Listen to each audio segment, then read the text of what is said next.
अध्याय 1 दिख रहे हैं हजार वर्षों के दौरान हुए परिवर्तन की पड़ताल। जो हम आज बात कर रहे हैं वो है 700 से लेकर 1750 ईस्वी तक का समय। अब इस समय काफी सारे परिवर्तन हुए, काफी सारे चेंजेस हुए, जिसमें नई टेक्नोलॉजीज आई, यानी कि प्रौद्योगिकियां आई। जैसे अब देखिए, सिंचाई के लिए इसे कहते हैं रहट। यह है रहट, स्प्रिंग व्हील अंग्रेजी में कहते हैं इसको, स्प्रिंग व्हील। इससे क्या होता है कि अगर यहां पर इसको घुमाया जाए, जैसे यहां पर बैल बांध दिए जाए, तो ये घूमता है तो पानी जो नीचे से यानी कि कुएं से आता है, कोई जहां भी पानी हो वहां से आता है, और फिर यहां पर पानी जब गिरता है तो यहां से हम इसको गांवों तक, मतलब अलग अलग रूट से आप सिंचाई के अलग अलग पाथ बना के खेतों में इसे पहुंचा सकते हैं। इसके अलावा यहां पर कताई, चरखों का इस्तेमाल हुआ, या ये चीज शुरू हो गई कि कैसे कताई हो। कताई मतलब होता है कि कपड़े बनाने की प्रक्रिया, आपके धागे बनाने की, फिर कपड़े बनाने की प्रक्रिया। उसके बाद यहां पर युद्ध में आग्नेय अस्त्रों, आग्नेय मतलब होता है अग्नि, अस्त्र मतलब होता है वेपन्स। अग्नि मतलब बारूद, सीधी सी बात है कि ऐसा जिसमें बारूद का इस्तेमाल हो, जैसे बुलेट जिसमें डाली जा सके या गोला बारूद जिसमें डाला जा सके। तो ये सारे परिवर्तन हुए, जिसमें मेजर ये हैं। अच्छा, खान पान में भी बड़ा परिवर्तन हुआ। खान पान में आप देखें तो यहां पर आलू हो गया, आलू का इस्तेमाल शुरू हो गया। मक्का यानी कि कॉर्न, ये आप जो देख रहे हैं ये मक्का है, मक्का कॉर्न। इसके अलावा मिर्चियां खाना शुरू किया। चाय लोगों ने पीना शुरू किया, चाय कॉफी, ये सब भी इसी दरमियान हुआ। अच्छा, ये सारा ये हो रहा था कि एक आदमी यहां से वहां जाता था, दूसरा आदमी यहां से वहां जाता था, तो जो लोग इधर उधर आए वो ये सारी प्रौद्योगिकियां या खान पान या फिर कहें नए विचार भी लेके आए। तो नए विचार, नए आइडियाज, ये सब इधर उधर गए विश्व में, यहां वहां गए। जैसे मैं आपको बताऊं कि एक कहते हैं कि हवा और आदमी, इसे कहते हैं कि ये हमेशा माइग्रेट करते हैं, यानी कि इधर से उधर जाते हैं। आप देखेंगे कोई आदमी है, कोई दोस्त है आपका, वो पढ़ लिख लेगा तो अमेरिका चला जाएगा, कोई जो होगा यूएस चला जाएगा, कनाडा चला जाएगा, या फिर कोई अगर बिहार में रहता होगा तो महाराष्ट्र चला जाएगा काम करने के लिए। तो ये सारे लोग इधर उधर जाते हैं, लोग आना जाना करते हैं। उस जमाने में भी झुंड के झुंड लोग, मतलब ग्रुप में लोग, झुंड में लोग यहां से वहां जाया करते थे, यात्रा किया करते थे, कभी कभी पलायन किया करते थे। तो बहुत सारे कारण हैं जिसके कारण लोग यहां से वहां, मतलब एक क्षेत्र से दूसरी क्षेत्र वो आया जाया करते थे, अवसर की तलाश में, नौकरी की तलाश में, इस तरीके से। यहां पर जो समुदाय हैं उनका महत्व बड़ा। वैसे तो बहुत सारे समुदाय हैं जिनका महत्व बड़ा, लेकिन एक खास समुदाय है जिनको आप यहां देख रहे हैं, इन्हें कहा गया राजपूत। राजपूत आज भी आप देखेंगे कई आपके दोस्त होंगे और जिनका नाम, जैसे मान लीजिए कोई अमित राजपूत, ऐसे करके कोई नाम होगा। तो ये जो राजपूत है, इसका मतलब होता है राज, मतलब होता है राजा, किंग, और पूत का मतलब होता है पुत्र। इसका मतलब यही है, राजा का पुत्र। अब ये उन लोगों के लिए यूज होता है या होता था जो लोग योद्धा थे, जो लोग अपने क्षेत्र को बचाने के लिए एनिमी से लड़ते थे, लोहा लेते थे। तो बेसिकली अगर वर्ण व्यवस्था में देखा जाए तो ये क्षत्रिय थे, ब्राह्मण, क्षत्रिय, वैश्य, शूद्र। तो ये क्षत्रिय में आते थे या होने का दावा करते थे। अब ये केवल उनके लिए नहीं, ध्यान रखिए कि केवल ये राजा, क्योंकि राजा तो लड़ते ही थे, और सामंत कौन होते थे? जो राजा को अलग अलग चीजें लड़ाई के लिए, जैसे सैनिक हो गए, हथियार हो गए, ये सब प्रोवाइड करते थे सामंत। राजा सामंत को क्या किया करता था? एक जगह दे दिया करता था, और सामंत जो है इस जगह को यूज करते थे कर लेने के लिए। तो केवल राजा और सामंत यही नहीं थे, बल्कि जो सेनापति थे, कोई एक सेना है, उसका अगर सेनापति है, सेनापति हो गया, या फिर जो इसमें सैनिक है, सैनिक जो काम कर रहे हैं, सैनिक, ये लोग भी इसी श्रेणी में आते थे, राजपूत में, क्षत्रियों में। ध्यान रहेगा। ओके, कई लोगों ने इनके राजपूतों के बारे में बहुत सारी चीजें लिखी, बड़ी बड़ी चीजें लिखी, जिनका अभी हमारे पास रिकॉर्ड है। इनके अच्छे कामों के लिए, या इनका किसी के प्रति जो एक झुकाव है, या इन पे आप विश्वास कर सकते हैं, ये अपने जान की बाजी दे देते हैं, ये सब चीजें हमें अभी मिलती हैं। ठीक। अच्छा, इस जमाने में और भी लोग भी आगे बढ़े, क्योंकि राजनीतिक दृष्टि से भी बहुत चीजें आगे बढ़ रही थी।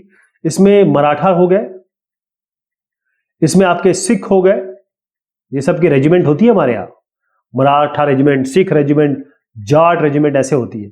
फिर अहोम लोग हो गए, अहोम, और कायस्थ। कायस्थ वो लोग होते थे जो मुंशी का काम करते थे। मुंशी, जैसे मान लीजिए राजा है, अब राजा का अकाउंट रखना है, अकाउंट कितना बही खाता, कितने पैसे आए, कितने चले गए, कितने हमारे पास अभी सेव्ड है, ये सब काम, लिपिक का काम। लिपिक का काम, लिपिक वो होते थे जो उस जमाने में स्क्राइब्स जो लिखते थे, और मुंशी जो इसका सुपरवाइजर, जो चीजों को का ब्यौरा रखते थे। तो ये जो लोग हैं, ये भी इस जमाने में काफी इनकी क्या कहें लेवल बढ़ गया, क्योंकि इनकी जरूरत आने लगी। राइट। अब जंगल जो है, मान लीजिए ये जंगल है, इसकी कटाई होने लगी, और ये जंगल का जो एरिया है वो यूज होने लगा खेती के लिए, यानी कि ज्यादा से ज्यादा खेती की जगह निकाली गई, जंगलों को साफ किया जाने लगा। इससे क्या हुआ कि भाई अब यहां पर देखिए, जंगल में कोई आदमी रहता है, यहां रहता है, यहां रहता है। अब इसका अगर एरिया आप हटा देंगे, साफ कर देंगे, तो ये क्या करेगा, इसका जो हैबिटेट है, रहने की जगह, इसको अंग्रेजी हिंदी में कहते हैं पर्यावास। तो इसका जो बेचारे का पर्यावास है वो तो चला गया। मतलब अगर आपका एरिया, जो जंगल में अगर आप रहते हैं और आपका एरिया चला गया, साफ कर दिया गया, तो आप क्या करेंगे, आप उस जगह को छोड़ देंगे।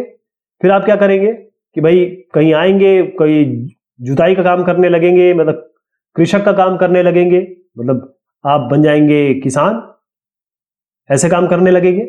ठीक। अब धीरे धीरे धीरे क्या होगा कि जब आप किसान बनेंगे तो ऐसे लोग जो बाकी लोग हैं उनके संपर्क में आएंगे, और फिर आप उन्हीं के जैसे हो जाएंगे, या उन्हीं के कामों में, जैसे बाजार जाने लगेंगे आपका कोई ना कोई मुखिया हो जाएगा, आप कहीं ना कहीं आप पुजारियों से मिलेंगे, क्योंकि पूजा करेंगे आप।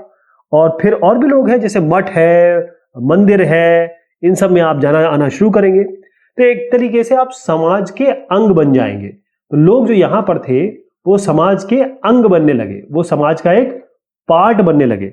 जब समाज का पार्ट बन गए तो फिर क्या था, आप किसान हैं, आप लगान चुकाइए। उस जमाने तो लगान नहीं था, लेकिन उसको आप कहिए कि कर्ज, या कहें कर चुकाइए। तो कर जो है, जिसे हम टैक्स कहते हैं अंग्रेजी में, ये बहुत इंपॉर्टेंट है। ये कर चुकाना शुरू किया, हर चीज पे कर लिया जाता है। जैसे मैंने भी कहा, सामंत को एक इलाका मिल जाता था, सामंत को, वो उस जमीन में जो लोग रहते थे या काम करते थे उनसे टैक्स लेता था, इसी से उनका भी भरण पोषण होता था। तो कई बार ये कर देते थे किसान, या फिर इनका कोई मालिक है उसके लिए बेगारी करते थे। बेगारी मतलब होता है बगैर पैसे के काम, मतलब काम तो करोगे आप लेकिन आपको पैसे नहीं मिलेंगे। तो इससे क्या हुआ कि ये जो राजा है और ये जो रंक हो गया एक तरीके से, यानी कई ऐसे किसान थे जो बड़े बड़े जिनके पास एरिया थे, ये बेचारे के पास किसान की जगह ही नहीं है। तो इनके जो सामाजिक लेवल है, पैसे के लेवल में बड़ा डिफरेंस आ गया। किसी के पास, बेचारे के पास बिल्कुल पैसे नहीं थे, किसी के पास अच्छे खासे पैसे होने लगे। तो ये एक सामाजिक पैसों के रूप में वर्गीकरण शुरू हो गया। इसके अलावा लोगों ने लोग जाति और उपजाति में बढ़ गए। जैसे मैंने आपको बताया था कि ब्राह्मण, क्षत्रिय, वैश्य, शूद्र, मैंने बताया था ना, ये हमारी जो वर्ण व्यवस्था थी उसमें लोग बढ़ गए। अब इससे क्या हुआ था कि जो ब्राह्मण है वो सबसे टॉप पे आ गए, क्षत्रिय सेकंड नंबर पे समझने लगे अपने आप को, और कई बेचारे थे जो अनटचेबल्स हो गए। अनटचेबल यूटी कर देता हूं इसको। इसका मतलब ये है कि बेचारे जिनको जो बिल्कुल ही लो लेवल के माने गए, यानी अछूत माने गए। तो जातियां उपजातियां में बढ़ गई। लेकिन एक चीज और थी कि अगर एक आदमी किसी एक क्षेत्र में अगर ऊंची जाति का है तो जरूरी नहीं वो कि अगले क्षेत्र में भी ऊंची जाति का हो सकता है, वो उसकी जाति थोड़ी छोटी हो जाए, और यहां जो सबसे छोटी जाति का हो सकता है वो यहां पर ऊपर हो जाए। तो जातियां जो थी वो पूरी तरीके से क्षेत्र पे डिपेंडेंट थी, एरिया पे डिपेंडेंट थी। इसमें जो एक शब्द आया है, मैंने आपको बताया था, हैबिटेट, पर्यावास। पर्यावास क्या होता है? पर्यावास का मतलब होता है ऐसा कोई एरिया और वहां पर जो लोग रहते हैं, यहाँ का पर्यावरण यानी कि एनवायरमेंट, कैसा मौसम है, क्या है, यहाँ का सामाजिक और आर्थिक दोनों ही जीवन शैली, यानी यहाँ का समाज कैसा है और यहाँ का आर्थिक यानी कि पैसे का लेवल कितना है, लोग कैसे पैसे खर्च करते हैं, गरीब है, अमीर है, सामाजिक लेवल क्या है, मतलब अच्छे से रहते हैं या भेदभाव होता है, ये सब पर्यावास कहते हैं, इसे हम हैबिटेट कहते हैं। एक और चीज इसमें आई वो था कि एक ये हो गया समाज, ठीक। तो जातियां क्या करती थी, ये जो जातियां हैं ये अपने खुद के नियम बनाती थी कि देखिए साहब आप लोग यहां रहते हैं, आपके लिए नियम कानून है, ये नियम है। और इन नियम को लागू कौन करते थे, ये बड़े बुजुर्ग, ये आप देख रहे हैं इन लोगों को, ये जो है ये नियम को लागू करते थे कि भाई अगर कोई नियम बन गए हैं तो किसी को कैसे रहना है। तो इन्हीं को, ये जो सभा है, ये जो लोगों की सभा है, जो बुजुर्ग लोग होते थे, इसी सभा को कहा जाता है या कहा जाता था जाति पंचायत। जाति पंचायत, इनकी सभा को, जो नियम उस समाज के बने हुए हैं जिसके हिसाब से वहां के लोगों को जीना है, उसे लागू करने का काम किसका था, जाति पंचायत का। और जाति पंचायत सभा है, जैसे आजकल खाप पंचायत वगैरह होती है।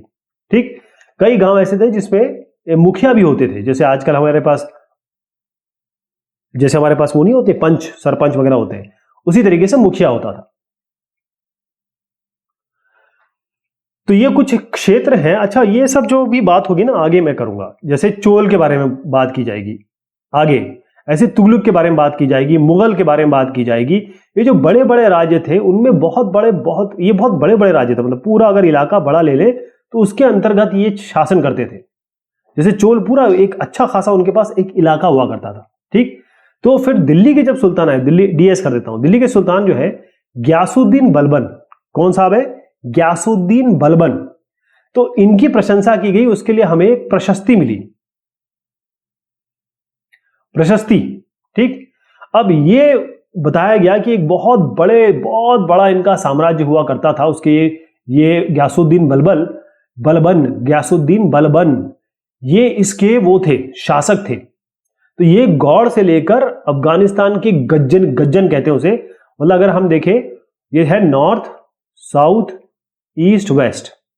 तो इनका इलाका जो था वो पूर्व में बंगाल, यानी यहां पर उत्तर दक्षिण पूर्व पश्चिम, यहां पर बंगाल, इधर से लेकर अफगानिस्तान, ये देखिए अफगानिस्तान यहां पर है, इस जगह ये अफगानिस्तान है, मतलब गज्जन यहां से लेकर यहां तक पूरा इलाका इतना बड़ा इनका फैला हुआ था।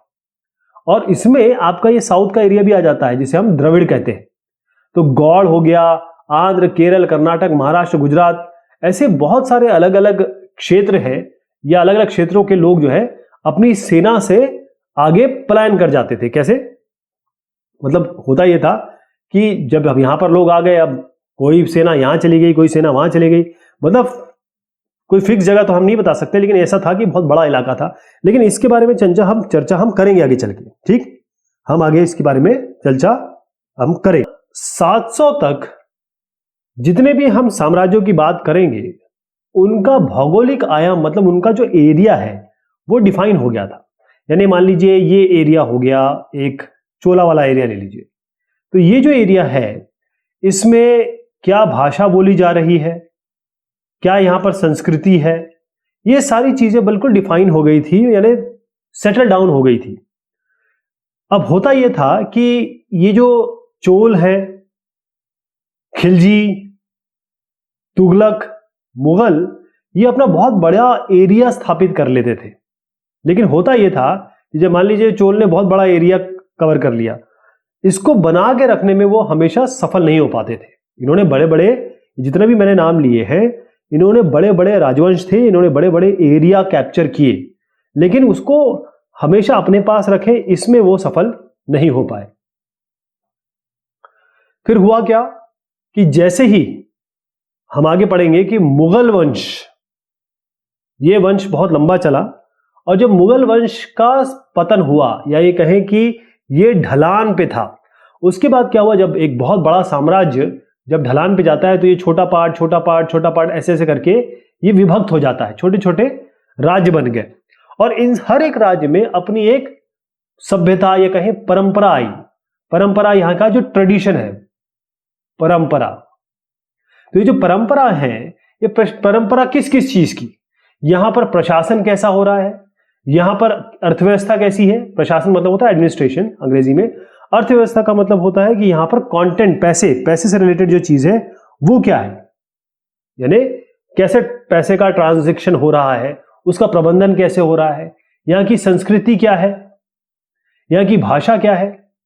तो हर एक पार्ट की परंपराएं निकल के आई, और फिर धीरे धीरे धीरे ये चीजें सेटल डाउन हो गई कि यहां की ये होगी, यहां की होगी। इसीलिए आज हम जानते हैं कि कौन सी जगह, जैसे अगर आप कहें कि भाई मैं महाराष्ट्र जा रहा हूं, या आप कहें कि मैं कोई एक आमला जा रहा हूं, चंद्रपुर जा रहा हूं, तो आपको पता है कि वहां मराठी ज्यादा बोलने वाले होंगे, उनकी संस्कृति कैसे, वो खान पान कैसे होगा, वो सब आज आपको क्लियर रहता है।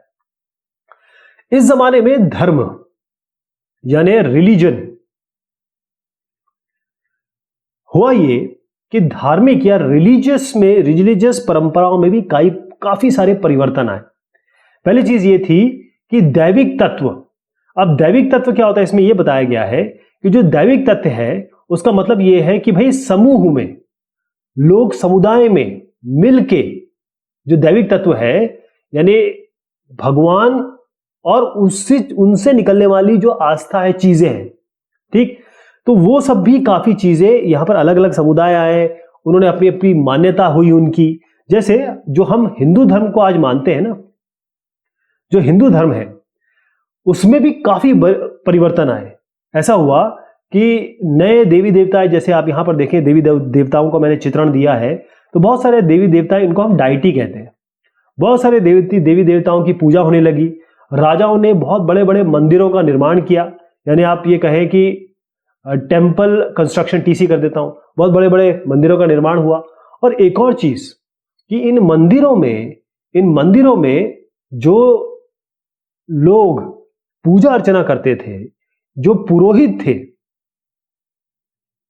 यानी जो प्रीस्ट हुआ करते थे, उनकी महत्ता बहुत बढ़ गई, इनकी सत्ता भी बढ़ गई, इनका पावर भी बढ़ गया, ठीक है, इस जमाने में। क्योंकि ब्राह्मण जो थे, पुरोहित जो थे, वो ब्राह्मण जो लोग हैं, क्योंकि ये संस्कृत जानते थे, क्या जानते थे, संस्कृत, और ये पूजा अर्चना करना जानते थे, यानी पूजा अर्चना करने के लिए इनको बुलाया ही जाता था, पूजा वगैरह बहुत ज्यादा हो रही थी उस जमाने में, तो यहां पर इनका मान बहुत बढ़ गया।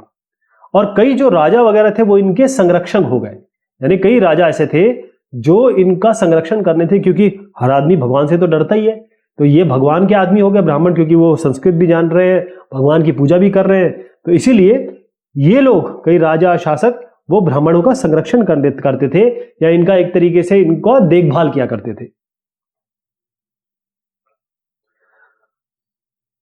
इसके अलावा अवधारणा बदली। कैसे धर्म की अवधारणा बदली? पहले होता था, यही बताता हूं आपको, पहले होता था कि अगर आपको कुछ करना है, पूजा करनी है, अर्चना करनी है, तो आपको ब्राह्मण और पुरोहितों के पास जाना ही पड़ेगा। आपके बीच में होंगे ये ब्राह्मण, ये पूजा करेंगे और ये भगवान की पूजा करेंगे, आराधना करेंगे, यानी आपका कोई डायरेक्ट इनके साथ कोई रिलेशनशिप नहीं था। इस जमाने में ये चीज चेंज हुई। अब जो बड़े बड़े कर्मकांड हुआ करते थे, जिससे आपकी जेब भी ढीली होती थी और जिससे आपको समय भी लगता था, और आप खास तौर पे जैसे नीचे दर्जे का जो माना जाता था उस समय, शूद्र हो गए या थोड़े बहुत वैश्य भी हो गए, वो लोग अगर ब्राह्मण नहीं है बीच में या पुरोहित नहीं है तो फिर कैसे पूजा करेंगे। लेकिन ये चीजें चेंज हुआ ये कि बगैर पुजारियों की मदद से, बगैर बड़े बड़े कर्मकांड किए हुए, रिलीजियस रिचुअल किए हुए, बड़े बड़े धर्म कर्मकांड किए हुए, जो भक्त है वो भगवान तक, मतलब हमारे जो डाइटी है, भगवान, डाइटी एक कॉमन वर्ड है देवी देवताओं के लिए, उनके पास डायरेक्ट पहुंच सकता था। क्लियर हो गया? अच्छा, हमारा जो उपमहाद्वीप है, हमारा जो सब कॉन्टिनेंट है, उसमें बहुत सारे धर्मों का आगमन भी हुआ, बाहर से आए, तो कई लोग लेके आए इसको, कई लोग इसके मैसेंजर्स होते हैं। यहां पर आया इस्लाम धर्म। इस्लाम धर्म, ये आप देख रहे हैं इस्लाम धर्म। यहां पर इस्लाम धर्म में कुरान शरीफ, मैं इसको कुरान लिखता हूं, जो कुरान शरीफ है, जैसे हिंदुओं के लिए भगवत गीता है, क्रिश्चियंस के लिए बाइबल है, वैसे इस्लाम या इस्लाम मानने वाले लोगों के लिए कुरान एक पाक धर्म ग्रंथ है। ये क्या है? धर्म ग्रंथ है। और जो इस्लाम को मानने वाले हैं वो केवल अल्लाह को अपना भगवान मानते हैं, और केवल एक ही है ये। और ये मानते हैं क्योंकि जब ये इस्लाम धर्म आया, इसमें केवल ये कहा गया कि भाई लव यानी प्रेम, करुणा काइंडनेस, और आदर उदारता, यानी आपको थोड़ा सा उदार होना पड़ेगा, काइंडनेस में ही आ जाता है वो। तो ये सब चीजें आई इस धर्म से, तो लोगों को बड़ा पसंद आया कि भाई आपका ये जो ब्राह्मण, क्षत्रिय, वैश्य, शूद्र वाला जो कॉन्सेप्ट है, इसमें बड़ा डिवीजन है। और इस्लाम कहता है कि बगल में खड़े हो जाइए, नमाज पढ़िए कंधे से कंधा मिला के, और सब इस्लाम में सब कुछ अच्छा ही कहा गया है। तो लोग इसकी तरफ चले गए, बहुत सारे लोग इसकी तरफ चले गए। तो ये कोई भी धार्मिक व्यक्ति, धार्मिक पृष्ठभूमि हो या कोई भी पारंपरिक या पैसे वाली पृष्ठभूमि हो, हर आदमी जब इस्लाम में आता है तो बराबर हो जाता है। ओके, अच्छा, कई ऐसे शासक थे जो इस्लाम और इस्लाम को जानने वालों को बड़ा संरक्षण दिया करते थे। तो इस्लाम और इस्लाम जानने वाले को जालों का अलग अलग नाम है। एक नाम है उलेमा। उलेमा होता है जिन्होंने बहुत अच्छी इस्लामिक स्टडी की होती, जिनको अल्लाह भगवान के बारे में बहुत पता होता है। तो मुसलमानों में दो फैक्शंस हैं, एक शिया, एक सुन्नी। शिया और सुन्नी। अब पहले मैं आपको बता देता हूं कि शिया सुन्नी में अंतर क्या है। ये शिया हो गए, ये सुन्नी हो गए। शिया सुन्नी में ये है कि जो पैगंबर साहब, एक इसमें क्या हुआ कि पैगंबर साहब आए, एक मैसेंजर, भगवान के मैसेंजर। तो पैगंबर साहब के जो दामाद है अली साहब, ठीक, तो शिया जो लोग हैं वो ये कहते हैं कि जो पैगंबर साहब हैं उनके दामाद, या ये पैगंबर हो गए हमारे हुजूर सल्लल्लाहु अलैहि वसल्लम कहते हैं उनको। तो हुजूर जो है उनके दामाद यानी अली, दामाद अली, ये है जो नेक्स्ट इनको हम नेक्स्ट इनका हुजूर साहब का वो मानते हैं, क्या कहें, उत्तरदायी मानते हैं। तो ये इन्होंने कहा कि भाई हम ये नेता मानेंगे इनको। लेकिन जो सुन्नी थे उन्होंने कहा नहीं, ऐसा नहीं, जो भी ऐसा आदमी हो या खलीफा हो, खलीफैट चलता था, खलीफैट कहते हैं उसको, जो भी खलीफा हो यानी जो लायक हो उसी को बनाया जाए, वही बनेगा। यहीं से डिफरेंस शुरू हुआ है। तो मैं आपको केवल इसका थोड़ा सा डिफरेंस और क्लियर कर देता हूं ताकि आपको इस धर्म की जानकारी भी हो जाए। तो शिया थे, वो कहते थे कि भाई केवल जो मोहम्मद साहब के रिश्तेदार होंगे वही अगले ये कहें कि ऑफस्प्रिंग होंगे, वही धर्म के नेता होंगे और धर्म में हमारा लीडरशिप करेंगे। सुन्नी ये कहते थे ऐसा नहीं है, मोहम्मद के डिसेंडेंट हो या ना हो, मोहम्मद के कहे परिवार से आते हो तो या ना हो, इससे कोई फर्क नहीं पड़ता, जो भी बढ़िया होगा वो होगा।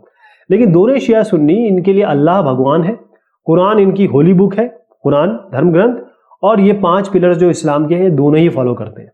ओके, इसके अलावा हमारे भारत में आप देखेंगे तो भारत में हनफी, ऐसे शफी, ये भी बड़े डिस्टिंक्शन अलग अलग बने। तो ऐसे बहुत सारे डिस्टिंक्शन हर धर्म में होते, तो ये भी इस तरीके से धर्म में अलग अलग डिफरेंसेस बने। अब इतिहासकार वो ये देखते हैं कि भाई उस जमाने में क्या परिवर्तन हुए, लेकिन वो परिवर्तन कितने दिनों में हुए, मतलब कितने दिनों तक चीजें स्टैटिक रही। ऐसे नहीं कि आज ये परिवर्तन हुआ कल फिर परिवर्तन हो गया, जो परिवर्तन हुआ कितने दिनों तक रहा। इससे क्या पता चलता है कि स्थायित्व, कोई भी चीज जो चेंज हुई वो स्थायित्व कितनी रही, स्थायी कितनी रही। तो अगर आप देखें कि 19वीं सदी में जो अंग्रेज थे उन्होंने इतिहास को 3 भागों में बांटा। उन्होंने कहा एक हिंदू बांट लेते, एक मुसलमान वाला काल बांट लेते, एक ब्रिटिश काल बांट लेते हैं। अब कुछ ऐसे इतिहासकार है वो ठीक है, वो कहते हैं चलो इसी को मान लेते हैं, लेकिन बहुत सारे जो इतिहासकार है वो इसको नहीं मानते, वो बिल्कुल नहीं मानते इसको कि नहीं, ये जो आप डिफरेंस आपने किया हिंदू मुस्लिम और कहें कि ब्रिटिश काल को, वो हम बिल्कुल नहीं मानते। उसका कारण ये था कि इस जमाने में अगर आप देखें कि जब आप किसी काल खंड को डिवाइड करेंगे तो ये काल खंड में इसको आप स्पेसिफिकली बता सकते हैं कि यहां पर ये हुआ और ये चीज स्थायित्व रही, यानी यहां पर ये काम हुआ और ये चलता रहा, यहां पर ये काम हुआ। इन तीनों को डिफर भी तो करेंगे, तभी तो आप विभाजन कह सकते हैं। ऐसा विभाजन हमको हिंदू मुस्लिम और इस काल में, ब्रिटिश काल में नहीं दिखाई देता। ओके, तो आज जो हम या अभी आगे के डिस्कशन में जो हम पढ़ेंगे, इस इतिहास को हम मध्यकालीन कहते हैं।